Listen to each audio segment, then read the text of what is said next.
आप इस वक्तव्य को देख रहे हैं तो आपको अवश्य यह ज्ञात होगा कि यह किस विषय में है। आप इस वक्तव्य को देखने से पूर्व डाउनलोड कर लें तो ज़्यादा अच्छा होगा, क्योंकि इस वक्तव्य को मिटाया जा सकता है और इस वक्तव्य के प्रसारण पर रोक भी लगाई जा सकती है। इस पूरी श्रृंखला के ऊपर भी प्रतिबंध लग सकता है।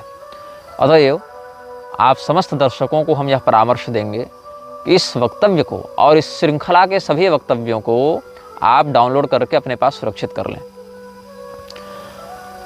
आप इस चलचित्र श्रृंखला को अपने फेसबुक, यूट्यूब या अन्य समाचार माध्यमों में, सामाजिक माध्यमों में पुनः प्रकाशित भी कर सकते हैं, रीअपलोड भी कर सकते हैं। और साथ ही साथ हम इस बात के लिए आपको सतर्क कर दें, इस श्रृंखला में जिन विषयों पर हम चर्चा करेंगे, जिन बातों को हम अभिव्यक्त करेंगे, जो बातें हम आपको बताएंगे, वो बातें आपके जीवन शैली को, समाज और संसार को देखने के दृष्टिकोण पर बहुत ही प्रभावी असर डाल सकते हैं, बहुत ही प्रभावित रूप से आपको क्षुब्ध कर सकते हैं, आपकी मानसिक स्थिति को असंतुलित कर सकते हैं। इसीलिए निर्भयतापूर्वक, धैर्य के साथ आप इन चलचित्रों को देखेंगे।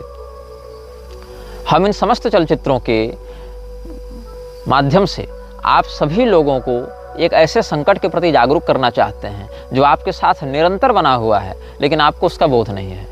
वो संकट आपके जन्म से लेकर आपकी मृत्यु तक जुड़ा हुआ है और आपके जीवन पर उसका जो प्रभाव पड़ता है, उससे आपकी पारलौकिक गति भी बिल्कुल स्पष्ट रूप से प्रभावित होती है।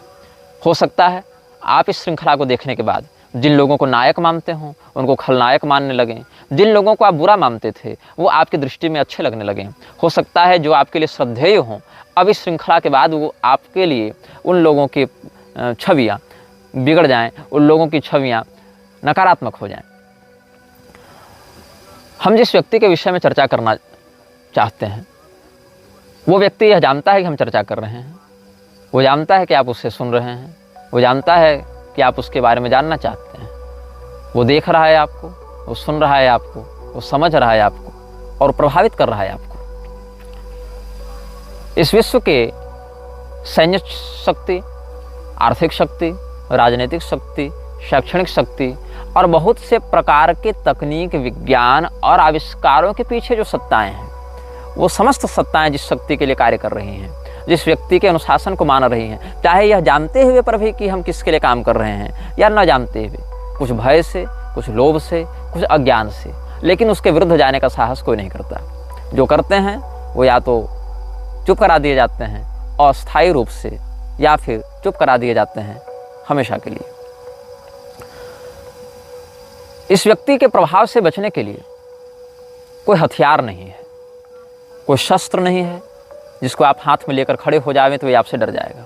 इसकी शक्ति शारीरिक से अधिक मानसिक है। ये कई दिनों से नहीं, कई महीनों से नहीं, कई वर्षों से नहीं, कई शताब्दियों से जीवित है। इसका कोई निश्चित शरीर नहीं है, इसका रहने का कोई निश्चित स्थान नहीं है, इसका कोई निश्चित नाम नहीं है। कुछ लोग इसको शैतान कहते हैं, कुछ इसे लूसीफर कहते हैं, कुछ इसे सरपेंट कहते हैं, कुछ इसे बैफोमेट कहते हैं, कुछ इसे डेविल कहते हैं, कुछ डार्क प्रिंस कहते हैं, कुछ लोग इसे दज्जाल कहते हैं, कुछ लोग इसे अपोलियन कहते हैं, कुछ मैमन कहते हैं, कुछ लीगन कहते हैं, कुछ अजाजल कहते हैं, कुछ मेफिस्टोफिलिस कहते हैं। लेकिन वह नाम जो इससे सबसे अधिक प्रिय है वो है बीलजीबब। बीलजीबब जो है वो एक म्लेच्छ भाषा का शब्द है जिसका अर्थ होता है मक्खियों का राजा। मक्खियों का अर्थ है इसके एजेंट, इसके गुलाम, जो इसके लिए मक्खियों के समान है। आपने एंटमैन फिल्म देखी होगी। एंटमैन फिल्म में क्या होता है, चींटियों के माध्यम से बड़े बड़े युद्ध लड़कर वो जीत जाता है। चींटियाँ देखने में छोटी हैं, लेकिन अगर एकजुट होकर कोई कार्य करें तो उसका प्रभाव बहुत अधिक होता है। इसलिए छोटी सी छोटी चींटियों का समूह भी अगर किसी बड़े वृक्ष के अंदर प्रविष्ट हो जाए, उसकी पूरी जड़ को खोखली करके बड़े से बड़े वृक्ष को धराशायी कर देती है। बड़े से बड़े पर्वतों को वह चींटियाँ छोटे छोटे धूल में परिवर्तित करने का, छोटे छोटे धूल के कणों में परिवर्तित करने का साहस रखती हैं। आप एक कल्पना करके देखें, इस विश्व के 3 अरब म्लेच्छ एक ही दिशा की ओर मुख करके एक निश्चित समय पर, एक निश्चित शब्दावली में, एक निश्चित विधान से अगर किसी विषय का चिंतन कर रहे हैं, चाहे आप उसको नमाज कह लें या अजान कह लें या जो कह लें, अरबों की संख्या में एक विशाल जन समुदाय पूरे विश्व में एक निश्चित दिशा की ओर देखता हुआ, एक निश्चित विधान से, एक निश्चित शब्दावली का उच्चारण करता हुआ अगर कुछ कह रहा है तो ब्रह्मांड पर, आपके परिवेश पर उसका क्या प्रभाव पड़ता है। ये चींटियाँ, ये मक्खियाँ दिखने में छोटी होती हैं, लेकिन एकजुट होकर कोई कार्य करें तो बड़े से बड़े परिणाम को बना सकती हैं या रोक सकती हैं। तो जो नाम इसे सबसे अधिक प्रिय है, ऐसे मैं बताऊं, ये सीधे सीधे इस्लाम की बात नहीं, ये सीधे सीधे ईसाइयत की बात नहीं, ये सीधे सीधे यहूदियों की या हिंदुओं की बात नहीं। ये बात है न्याय, धर्म, सत्य, अन्याय, अधर्म और असत्य, इन्हीं दो पक्षों की, चाहे वो किसी भी रूप में आपके समक्ष प्रस्तुत हो। तो जो नाम इसे सबसे अधिक प्रिय है उसको कहते हैं बेल्ज़ेबब। बेल्ज़ेबब का अर्थ है मक्खियों का राजा। ऐसे इसको प्रिंस ऑफ डार्कनेस भी कहते हैं। अलग अलग सभ्यताओं ने इसे अलग अलग नामों से पुकारा और इसे अपने नाम, अपने जगह, अपने शरीर बदलने में बड़ा आनंद आता है। ये कहाँ उत्पन्न हुआ, कब से है, इसके विषय में कुछ निश्चित नहीं कहा जा सकता, मैं भी नहीं कह सकता। मैं इसके बारे में सब कुछ जानता हूँ, ये मैं दावा नहीं करता, क्योंकि मैं जो बातें आपको बता रहा हूँ इस बात का भी संज्ञान इसे है। अब आप पूछेंगे कि ये आपको रोकता क्यों नहीं, क्योंकि ये जानता है कि मेरे बताए गए वक्तव्यों से इसके अस्तित्व पर कोई प्रभाव नहीं पड़ेगा। ये इतनी बड़ी सत्ता है कि मेरे कहे हुए शब्दों से इसको प्रभाव नहीं पड़ेगा, आपके सुनने से इसको प्रभाव नहीं पड़ेगा, आपके द्वारा दिए जा रहे प्रयासों से, आपके द्वारा दिए जा रहे परिश्रमों से इसकी सत्ता क्षुब्ध नहीं होगी, इसकी सत्ता प्रभावित नहीं होगी। कुछ लोग इसे अस्मोडियस कहते हैं। मैंने इसके कुछ नाम अपने शोध से व्यक्त किए हैं, कुछ अपनी साधना से व्यक्त किए हैं। मेरे कथनों में एक बड़ा अंश मेरे अध्ययन का होगा, एक बड़ा अंश मेरी साधना का होगा, एक बड़ा अंश उन विशेषज्ञों से बैठकों का होगा जिनके साथ मिलकर हमने इस विषय में शोध किया है। कुछ लोग इसे अजाजिल कहते हैं, कुछ बेफोमेट कहते हैं, कुछ सेखमेट कहते हैं, कुछ बेहमत कहते हैं, कुछ समेरियस कहते हैं, कुछ मार्दुक कहते हैं। और आप एक फिल्म देखे होंगे थुम्बाड़, जिसमें एक शैतान होता है जिसका नाम था हस्तर। आपको लगता है फिल्में केवल डायरेक्टर्स या स्क्रिप्ट राइटर्स की कल्पना से बनती हैं, ऐसा नहीं है। उन कल्पनाओं की प्रेरणा देने वाली शक्तियाँ प्रयास करती हैं कि समाज में इन नामों की लोग चर्चा करें, और जिसके नाम की अधिकाधिक चर्चा होती है उसकी शक्तियाँ भी बढ़ती हैं। तो इसका एक नाम है अस्तर, इसी नाम को थोड़ा सा बदल कर दिया गया हस्तर। तो अस्तर जो है ये भी इसके अनेक नामों में से एक नाम है। अब ये व्यक्ति कब से है, कहाँ रहता है, इस विषय में हम चिंतन करते हैं। इसका वास्तविक नाम क्या है ये मैं दावे के साथ नहीं कह सकता, लेकिन जिस नाम का प्रयोग करके इसने अपनी वास्तविकता की एक झलक हमें दिखाई, उसका नाम भी बड़ा विचित्र है। उसको कहते हैं आर्द्रम्लेच्छ। आदिम्लेच्छ नहीं, आर्द्रम्लेच्छ। हम सुविधा के लिए आपके सामने इसका नाम बताएंगे म्लेच्छराज, क्योंकि इसके वास्तविक नामों का उच्चारण करने से इसकी शक्तियाँ बढ़ती हैं, और हम चाहते नहीं कि इस श्रृंखला में इसके नाम का बार बार प्रयोग करके हम इसकी शक्तियों को अपने ही ऊर्जा प्रदान कर करके विस्तृत करें। आपने हैरी पॉटर फिल्म देखी होगी, वहाँ वोल्डेमॉर्ट का एक किरदार था, the one who can't be named. उसका नाम लेने से लोग डरते थे। मैं डरता नहीं हूँ, इसीलिए श्रृंखला को निर्गत कर रहा हूँ, लेकिन मैं ये बात आपको अवश्य बता दूँ कि इसके वास्तविक नामों का आप जितना कम प्रयोग करें उतना अच्छा है। वास्तविक नाम है आर्द्रम्लेच्छ, लेकिन आप अच्छे से समझ जाएं, इसके लिए हम इसके नाम का प्रयोग करेंगे म्लेच्छराज के रूप में। इसका एक नाम आहरिमान भी है। आहरिमान और आर्द्रम्लेच्छ दोनों इसका वास्तविक नाम है। आहरिमान आर्द्रम्लेच्छ इसका नाम है, आर्द्रम्लेच्छ इसका सरनेम है, आहरिमान इसका नाम है। तो आहरिमान आर्द्रम्लेच्छ ये इसका पूरा नाम है, first name and last name. तो ये व्यक्ति कहाँ रहता है, ये अभी जिस प्रारूप में चल रहा है, जिस प्रकार की गतिविधियों को लेकर चल रहा है, इस प्रकार की गतिविधियां ये 800 वर्षों से कर रहा है। ऐसा नहीं है कि 800 वर्ष पहले से जिंदा है, ये जिंदा उससे पहले से, उससे बहुत पहले से जिंदा है, लेकिन उससे पहले ये अपने शरीर जल्दी जल्दी नहीं बदलता था, उससे पहले ये अपना घर जल्दी जल्दी नहीं बदलता था, क्योंकि विश्व की जनसंख्या और विश्व की तकनीक, संचार माध्यम बहुत पीछे थे, बहुत कम थे। जैसे जैसे तकनीक बढ़ती है और जैसे जैसे जनसंख्या बढ़ती है, उतनी शीघ्रता से इसको अपना शरीर बदलना होता है, उतनी शीघ्रता से इसको अपना ठिकाना बदलना होता है। तो पिछले, मतलब आप समझ लें कि अगर आधुनिक काल गणना के अनुसार माने तो ईसा की पहली शताब्दी से लेकर ईसा की 12वीं शताब्दी में 1200 वर्षों में इसने अपने ठिकाने 8 से 10 बार बदले, और इधर 800 वर्षों में इसने अपने ठिकाने लगभग 10 बार बदले। हर 2 पीढ़ियों में ये अपना ठिकाना बदल रहा है, जिसमें 4 ठिकाने इसने पिछले 80 वर्षों में बदले हैं। क्योंकि इन 80 वर्षों में तकनीक का विकास अधिक हुआ, संचार माध्यमों का विकास अधिक हुआ, यातायात माध्यमों का विकास अधिक हुआ। इसीलिए समयानुसार ये प्रयास करता है कि विश्व की जनसंख्या को ऐसे बिंदु पर आकर रोका जाता रहे कि इसको बारंबार अपना स्थान और अपना शरीर न बदलना पड़े। क्योंकि जितने अधिक लोग बढ़ेंगे, उतने अधिक विचारें बढ़ेंगे, उतनी विचारधाराएं बढ़ेंगी। विचारों की बढ़ोतरी से हर व्यक्ति की मानसिकता पर प्रविष्ट होकर उसको नियंत्रित करना कठिन होने लगता है, सर्वर लोड बढ़ता है। इसीलिए कम हो लेकिन वफादार गुलाम हो हमारे, तो ऐसे लोग इसको अधिक प्रिय हैं। मैं जिस स्थान पर बैठकर ये बात कह रहा हूँ, उस स्थान पर मैं 29 जुलाई 2015 की रात को भी बैठा हुआ था। क्यों? क्योंकि मुझे धमकी आई थी इसी मलेच्छराज के कुछ गुलामों से, जो मेरा अपहरण करना चाहते थे। और तब हम अपने घर से लगभग 1280 किलोमीटर दूर इस जगह पर बैठे थे। समय था रात के 7 बजे और दिनांक था 29 जुलाई 2015। अब मैं ये बताता हूँ कि ये रहता कहाँ है। सबसे पुराना ठिकाना जो हमें इसका प्राप्त हुआ था वो था तुर्की में। तुर्की में एक जगह है जिसको आज प्लूटोज गेट के नाम से जाना जाता है। प्लूटोज गेट डेनिजली प्रोविंस में है, जो तुर्की में है।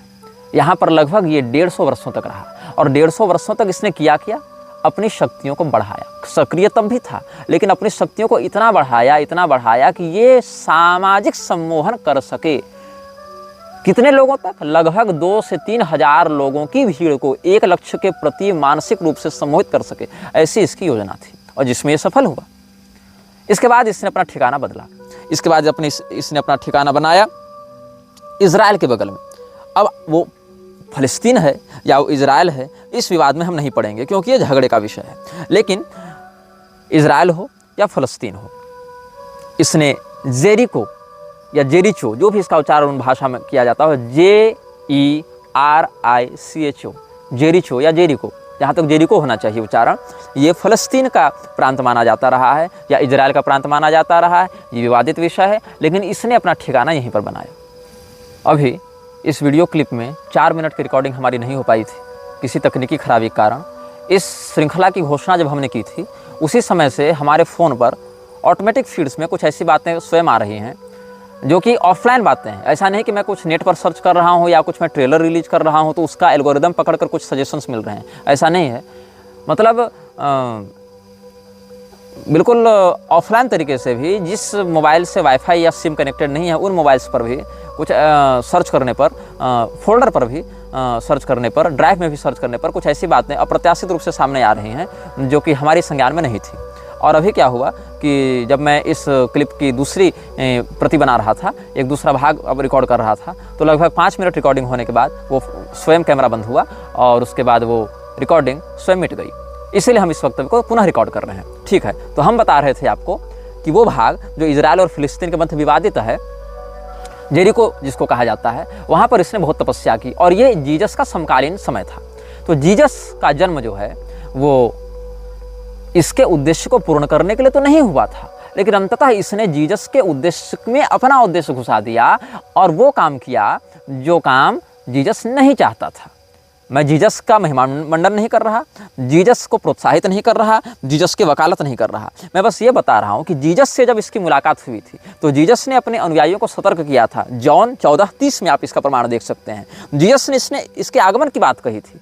जीसस जानता था कि ये आ रहा है जीसस को अपने वश में लेने के लिए, और जीसस ने अपने अनुयायियों को सतर्क किया और कहा था कि विश्व का शासक आ रहा है, लेकिन उसका शासन मुझ पर नहीं चलता, क्योंकि कोई भी संपदा हो, चाहे दिव्य संपदा हो चाहे आसुरी संपदा हो, जब वो दिव्य संपदा या आसुरी संपदा का कोई व्यक्तित्व जन्म लेता है इस संसार में जिसका व्यापक प्रभाव जनमानस पर पड़ेगा, तो वह व्यक्ति बहुत प्रबल ग्रह दशा के साथ युक्त होकर आता है। तो अगर वो आसुरी व्यक्ति है तो दिव्य संपदा वहाँ हस्तक्षेप जल्दी नहीं कर पाती है, या अगर वो दिव्य संपदा से युक्त है तो आसुरी शक्ति वहाँ हस्तक्षेप नहीं कर पाती है। और कई बार ऐसा होता है कि दिव्य में दिव्य का हस्तक्षेप और आसुरी में आसुरी का हस्तक्षेप भी नहीं हो सकता है। जैसे कि राजा उत्तानपाद के पुत्र ध्रुव जब तपस्या करते थे तो देवताओं ने बड़ी माया दिखाई, वहाँ दोनों दिव्य संपदा है लेकिन असर नहीं कर पाई।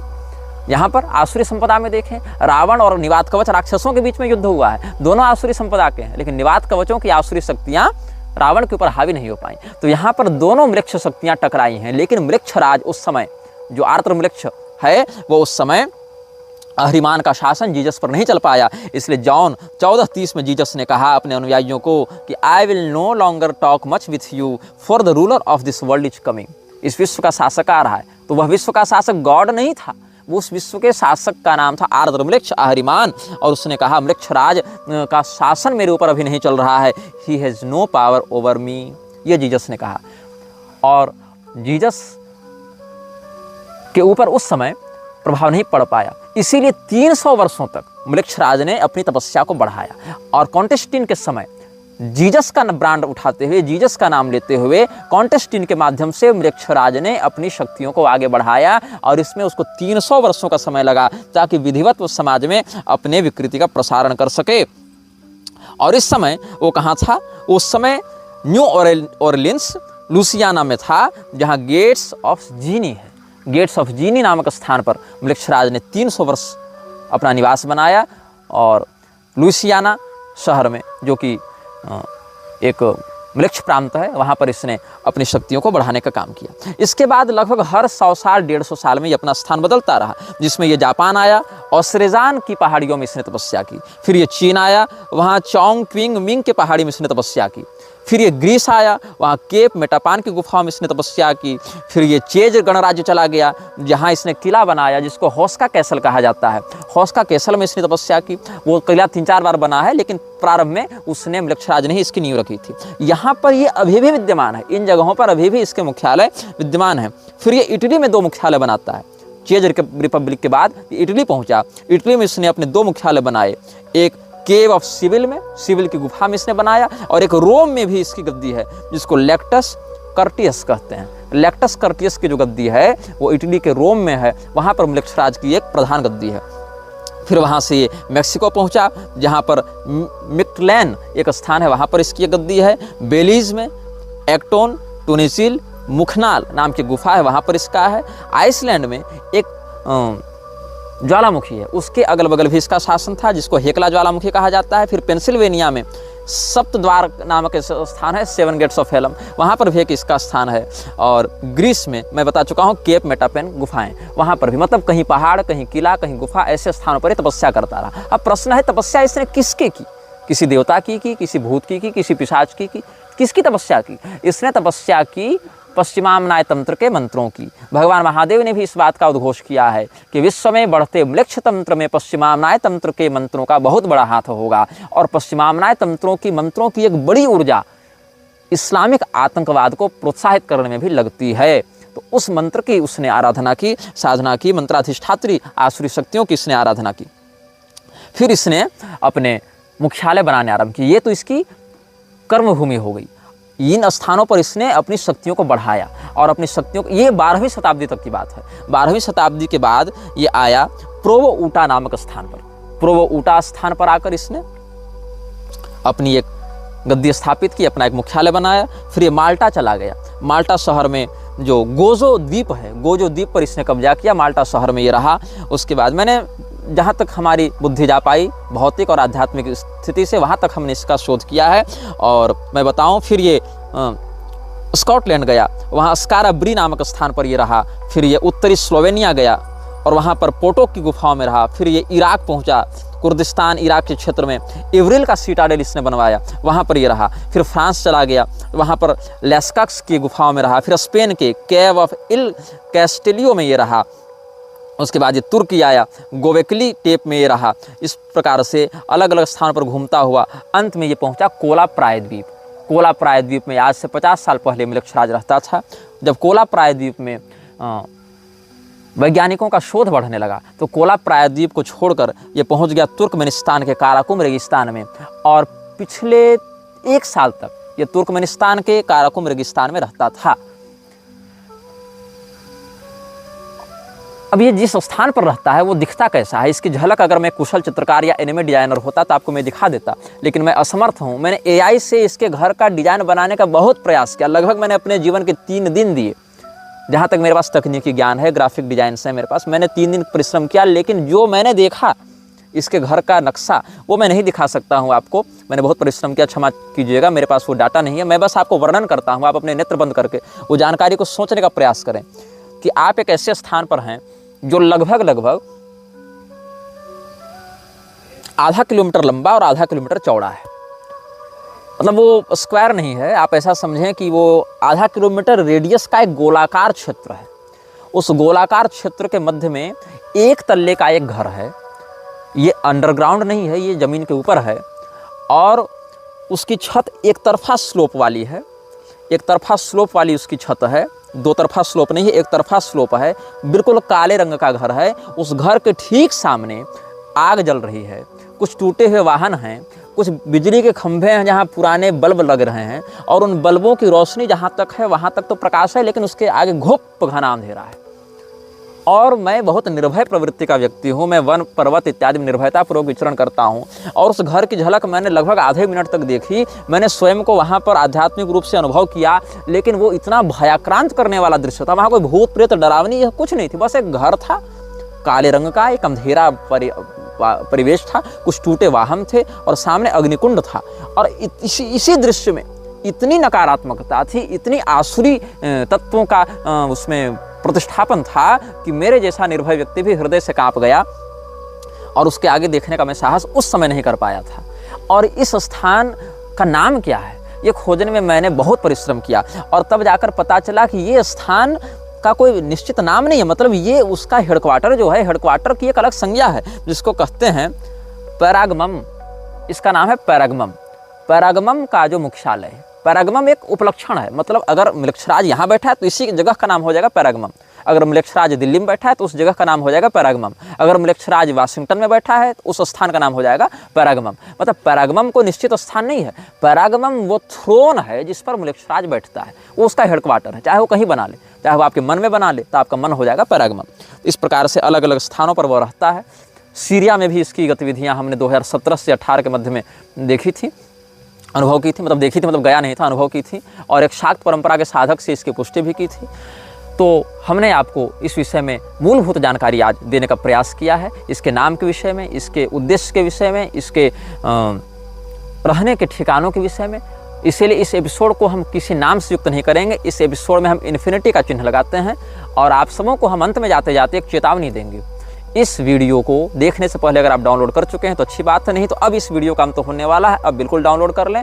और इस वीडियो की श्रृंखलाओं को आप जब भी देखेंगे तो आप एक मंत्र का पाठ करें वीडियो को देखने के पहले और वीडियो को देखने के बाद, और अपने जीवन का इसको अभिन्न अंग बना लें। इस मंत्र को मैं डिस्क्रिप्शन में लिख भी दूंगा और मैं बोलकर भी सुना देता हूँ। कर्कोटकस्य नागस्य दमयन्त्या नलस्य च ऋतुपर्णस्य राजर्षेः कीर्तनम कलिनाशनम। एक बार और सुन लीजिए। ऋतुपर्णस्य राजर्षेः कीर्तनम कलिनाशनम, यही वाला श्लोक है।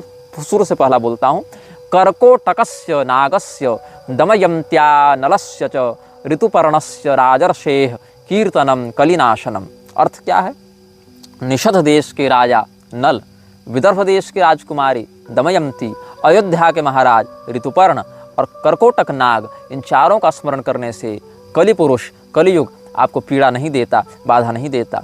आप अभी जिस आध्यात्मिक स्थिति में हैं, अपने इष्ट का चिंतन करते हुए, अपने गुरुमंडल का चिंतन करते हुए, अपने कुलागमोक्त देवताओं का चिंतन करते हुए इस मंत्र का अधिकाधिक चिंतन करें, पाठ करें। प्रातःकाल उठकर इसका अधिकाधिक चिंतन किया करें, इस मंत्र के अर्थ का चिंतन किया करें और परब्रह्मणे नमः ऐसा कह के भगवान को प्रणाम करें, अपने इष्ट को प्रणाम करें। और म्लेच्छराज से आपका जीवन मानसिक, शारीरिक, सामाजिक रूप से प्रभावित न हो, इसके लिए अपने मन को अधिकाधिक सबल बनाएं, क्योंकि आपका भय ही म्लेच्छराज का आहार है।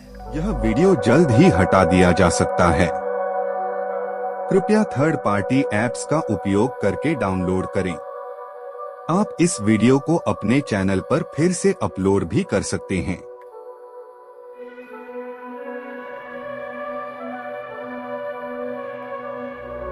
This video may get deleted soon. Please download using third-party apps. You may also re-upload this video on your channels. Thank you.